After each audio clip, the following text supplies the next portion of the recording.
These two boxes of Rallyman are jam-packed with possibilities, and it's my intention to highlight all of the interesting things you can do with them.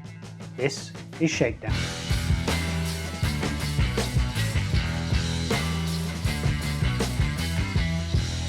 In today's Shakedown, we find out what an unreliable set of rally pace notes looks like.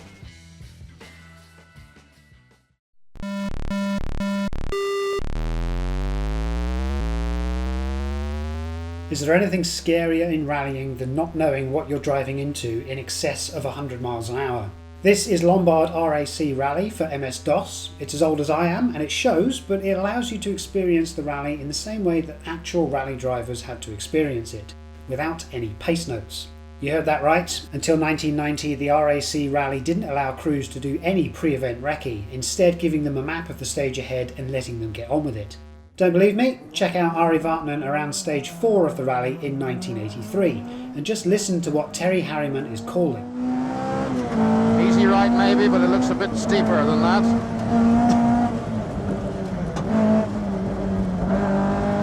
Down the end, it's quite a long one. Got a long right. Looks so it's flat. Tightening up here, easy left.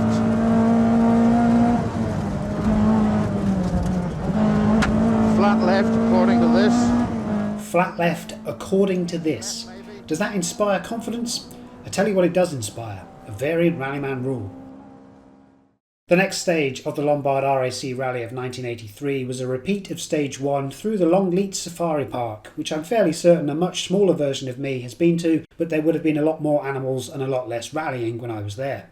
As you can see, it's the kind of stage that really doesn't fit neatly into Rallyman tiles, and so we've got the spirit of the stage ready to go, but how do we get the spirit of a pacenote-less rally? The climb expansion comes with a bunch of climb tokens which we're going to use to denote whether an upcoming corner is actually faster or slower than the printed speed limits. Before laying out our dice for a turn, we're going to flip a climb token for each corner space that we might encounter. If the token lands on its +1 side, then all the speed limits on that corner space are increased by 1 gear, and if it lands on its -1 side, then they are all decreased down to a minimum of 1, and those new values are going to stay there until we've driven out of the corner. It's as simple as that. So simple that you might be wondering what the point in even doing that is. Well, I always think that to be the best driver that you can be involves knowing what to do when faced with the unexpected. It's quite possible that I'll end in too high a gear for an upcoming corner and will have to learn how to lose control as safely as I can, for example. But if I luck into the speed limit being higher, I'll have to try and maximise my good fortune while I have it and eke out as much time as I can. Because, of course, we're up against Ari Vartnen, who hasn't always had the best of times in my Rallyman events, but he is in his prime and being run at his hardest difficulty. We're both in R5s, but which one of us will make it through the stage the quickest? We have randomly determined that Ari Vartnen is going first, and we need to determine what the speed limit on his first corner is. And that is a -1, which means that instead of the printed speed limit of 3, it's a speed limit of 2. And that's going to be real tricky for Ari Vartnen, who has also rolled a lot of hazards. He's going to re-roll these dice, gets rid of a couple of them. But as I say, he can really only get up to 4th in that space before he has to break down to 2nd on the next turn. As his co-driver looks ahead, Ari has decided that he is going to check the speed of the next corner as well. That is a +1. That's pretty good for him. It's not as tight as he thinks. So let's see what his dice do for him. He's going to re-roll these two, gets rid of a hazard. So he needs to obey the speed limit of 2, which he can comfortably do. It's his only hazard for the turn. And then up here, he can be in as high as 5th gear, because these outside spaces are now gear 3. So with that in mind, he could go over the jump in 5th to land here, in what shouldn't be a place to finish in 5th gear. What then can we do? We need to determine the speed of our first corner, and that is +1. So we can go through it in 4th gear, which means we could immediately catch up to Ari Vartnen ahead. We could go 1, 2, 3, 4...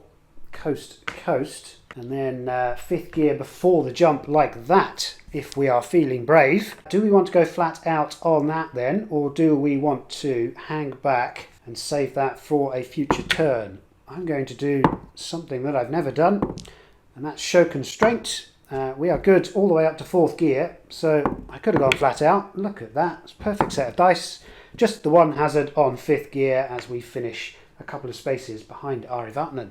So we're going to determine the next hairpin for Ari at a -1, so that is a speed limit 1, whether you're going on the inside or the outside of that corner, which means that after Ari has tackled this corner, he's going to need to slow down.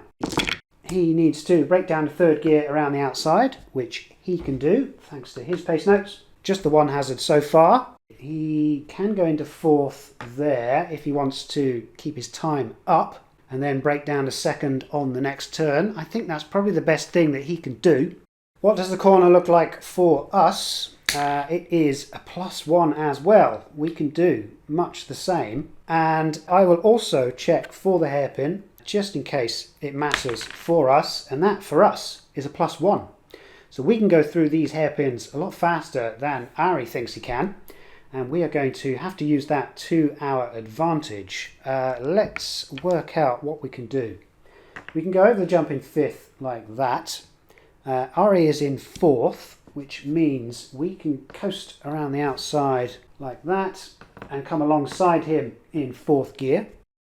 We are going to, again, roll those one by one just to see how far we get.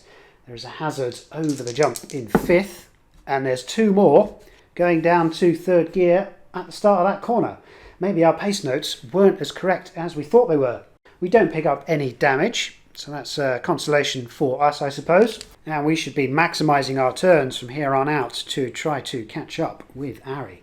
He has a -1 limit on this corner. I don't think we need to roll for this one just yet.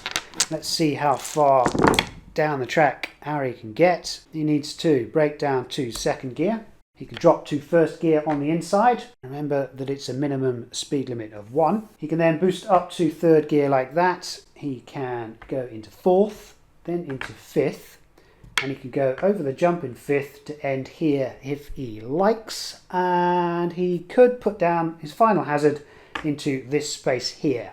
Now he hasn't determined the next corner, so he might be forcing himself to go through the shortcut. Shortcut speeds will not change, so with that in mind, Ari is hoping for the best as he finishes in 5th gear.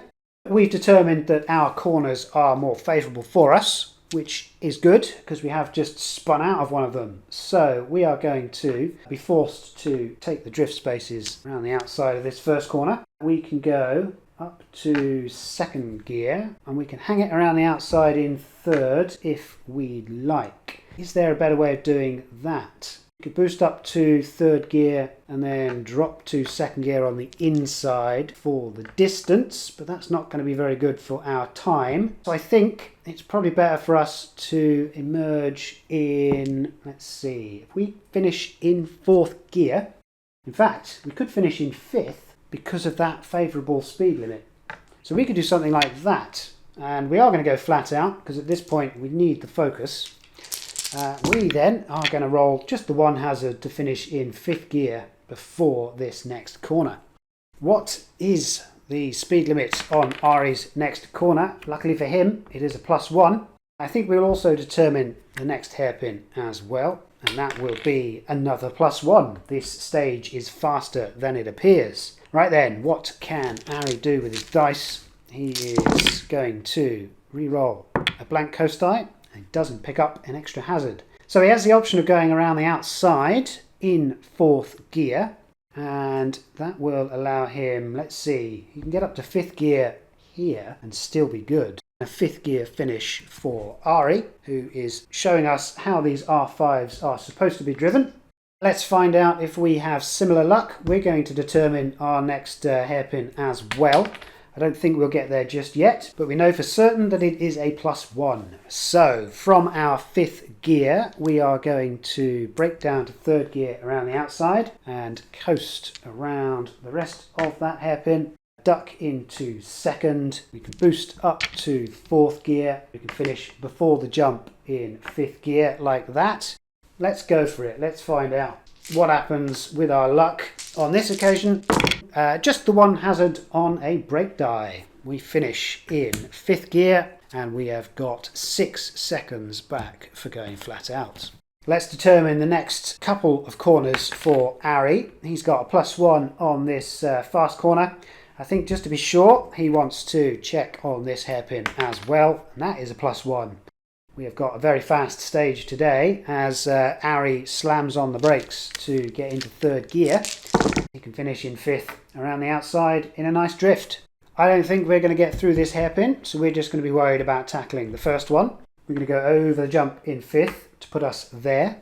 Do we want to make up space by dropping down to third gear and then coasting through the shortcut like that, and then maybe dropping to second and boosting up to fourth? The risk with doing that is that we don't know the speed limit of the next corner, so we might be spun out by being too high a gear for what might be too tight a corner. So to play it safe, we should end there in fourth gear like that. In fact, what we can do, because all the speed limits on the corner are increased by 1, we can go through the inside in third gear instead of cutting through the shortcut. It's the same distance and it's a lot safer for us. We're going to go one by one because I want to spend 1 second to secure that jump on fifth gear. And we are going to see what we get down to third. We've got 1 hazard on gear 3, a second hazard on our coast die. I'm going to risk this next coast dice. There we are, that's good. Do I want to risk the 4 or do I want to pay 2 focus to secure it? I think I'm going to secure it. We're going to spend 2 focus on that, and that will be a fourth gear finish for us. Ari Vatanen then in fifth gear has some fast corners to navigate. Does he want to check on this corner? I think he will do. He is going to play it safe and get a -1. So for him, that is a slow corner. He is going to, therefore, maximise his trip through these fast corners. He is going to re-roll a couple of dice. Gets rid of a hazard. What can he do? He can put his fifth gear die down there because that is an increased speed limit corner. He can then put down a coast die and ignore the hazard because he is drifting. He can then keep coasting. He can come into third gear on the inside. This corner is more favourable to him. He can then drop to second and boost up to fourth for the time. He's going to get 1 second back for unused dice and a fourth gear finish. Right, what have we got in front of us? We have got a +1 hairpin and hopefully a nice fast corner around the outside. Yes, we do. I think that's all we're going to need to know for now. Famous last words, I suppose. We're in fourth gear. We can coast there, break down to second gear on the inside, thanks to the new speed limit. Coast out in first, boost up to third. I think it would be better for us to end in fourth because then whatever happens on the next corner, we are good to encounter it. So I'm going to do that. I really want some focus. Do I go flat out? I think I do. We're going to hope for the best and see how far through these next 2 corners we get. Just the 1 hazard, and it was on gear 1 of all things. We finish in fourth gear. Ari has a slow hairpin and he's also going to check the next one to see if that has got a difference in speed that is more favourable to him. It certainly does. He's going to finish in fifth gear after using all of his dice. Our upcoming corners look nice and favourable as well. We've got 2 +1 corners ahead of us. We can go down to third gear on the inside there. Coast through. What have we got on this one? 2 on the inside and 3 on the outside. So we can get all the way up to fifth gear like that. That'll do good for our time. To give us a little more focus to work with, we can sneak in a gear 4 die there. Therefore, we won't need the boost die. So that'll make it a little safer, I think. Crunch the odds to about 10% if I have done that crunching correctly. Either way, we finish in fifth gear with 5 seconds back for going flat out. Ari is going to check the hairpin up ahead. He gets a +1 speed limit on that. He's going to be able to end his turn in fifth gear over here, and it makes sense for him to do so. We're going to check our next corner as well, and that is another +1. It's a very fast stage today as we are in fifth gear. We're going to brake down to third around the outside, coast, coast. We can finish in fifth over here, ready for the next corner. Let's do something like that. Do we risk going flat out? It's more of a risk than last time, but I do want some focus to try to claw back some time on Mr. Vartanen. 2 hazards means I shouldn't be pushing my luck so much. What does Ari's future look like? We are going to flip a -1 for this corner. So he's in 5th gear. Let's see what his dice do. He's narrowly avoided a loss of control. He's going to re-roll these dice. Gets rid of a couple of hazards. He can get into 3rd. He is going to spend 1 hazard to break down to 3rd gear. He may ignore 1 hazard result when used to drift or slide. So he's going to ignore that one. He is not able to ignore another one, and he has got 2 hazards for his turn. The next corner is a -1 speed limit, so he wants to be in 4th gear so that he can go around the outside. He can do something like that. In order to get there, he needs to be in 2nd, so he needs to use his boost die, and therefore gets 1 single second back for unused dice and a 4th gear finish. We need to go around the outside in 4th and coast to coast, and we want to try to maximize the distance. So we are going to break down to 2nd gear, come out in 3rd, and then boost up to 5th gear like that. I'm going to roll 1 by 1. We've got the focus to pay for dice should we need to. We're going to break down to 2nd and not pick up any hazards. This is a potential flat out roll that I could have done. Let's hope our boost up to 5th gear is fine. It is. It was close, but we managed to end in 5th gear.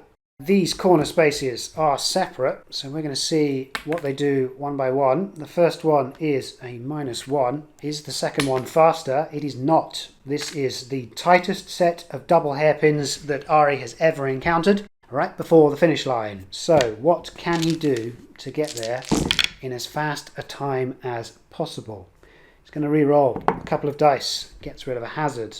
He needs to break down to 2nd gear to go around the outside.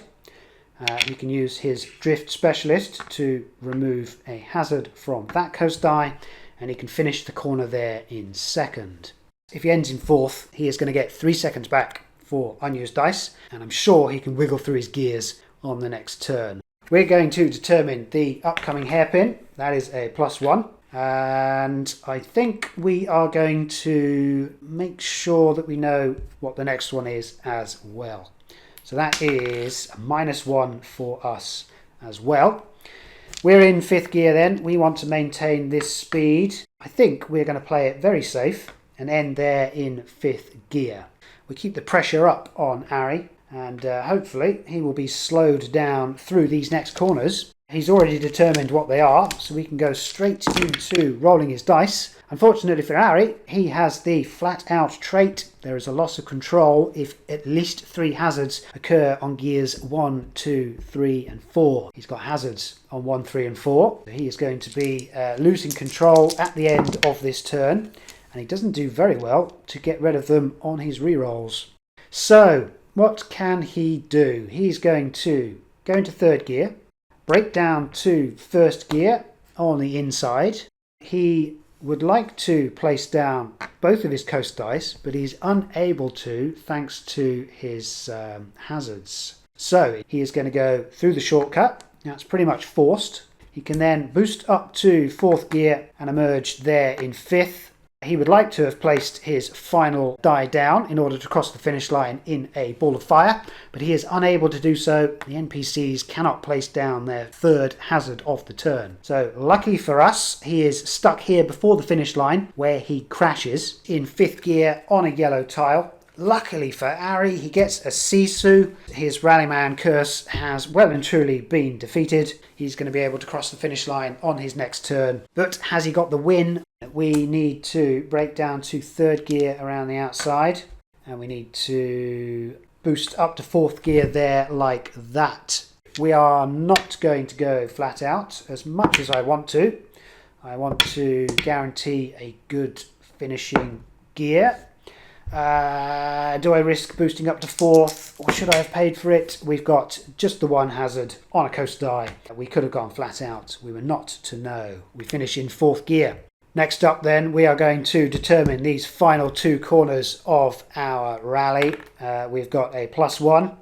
That is pretty good. And we've got a -1. So a bit of a sting in the tail for our final few corners. How best to navigate these? We are going to break down to 2nd gear to go around the outside. We have the opportunity to go up to 5th gear around the 1st corner. Should we do that? Debatable.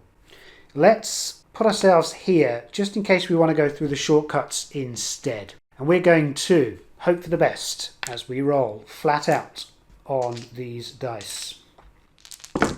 2 hazards, not enough to lose control. We finish in 5th gear and we get 5 seconds back for having done so with all of that bravado. We have got some shortcuts to go through and I think we just have to hope for the best. So is there a nice way through these? Breaking down to 3rd gear, coasting through, drop to 2nd, boost up to 4th gear and then over the line in 5th. We can roll the 5th. Even if we explode, it doesn't matter. We cross the line in 5th gear. Have we done enough to secure the win? Or has Ari Vartanen's Rallyman luck finally turned? Let's find out. That Sisu saved Ari Vartanen. He finishes in a total time of 3 minutes and 16 seconds, while I could only claw my way to 3 minutes 44. Could I have done better in my attempts to reel the fin in? Absolutely. It seems that I got into the habit of drifting around the outside of every corner I could, whereas it might have been smart to dip into the inside lane and get a few spaces further down the stage instead. But next time we tackle this pacenote-less stage, I might be forced to go through the corners slower than I was able to today. You just don't know what you're going to flip on those climb tokens. With so many tokens and components scattered across various Rallyman games and expansions, the alternate uses for them can keep you busy for a long time to come. All it takes to mix up your games of Rallyman is to think, how else could I use this? And if it doesn't work out, then you'll know what not to do next time. How about using leader dice to represent cold tyres on your first turn after a pit stop, for example? It's more of an effort to get the leader dice out of the dirt box than it is to implement a quick rule like that into your GT races. Will pacenote-less rallies work for you? Flip some climb tokens and find out. Or if you want, fire up an MS-DOS emulator and try Lombard RAC Rally for yourself. Just a word of warning though, none of these maps are accurate. They're just a fancy way of saying how much of the stage is left to drive over. Good luck!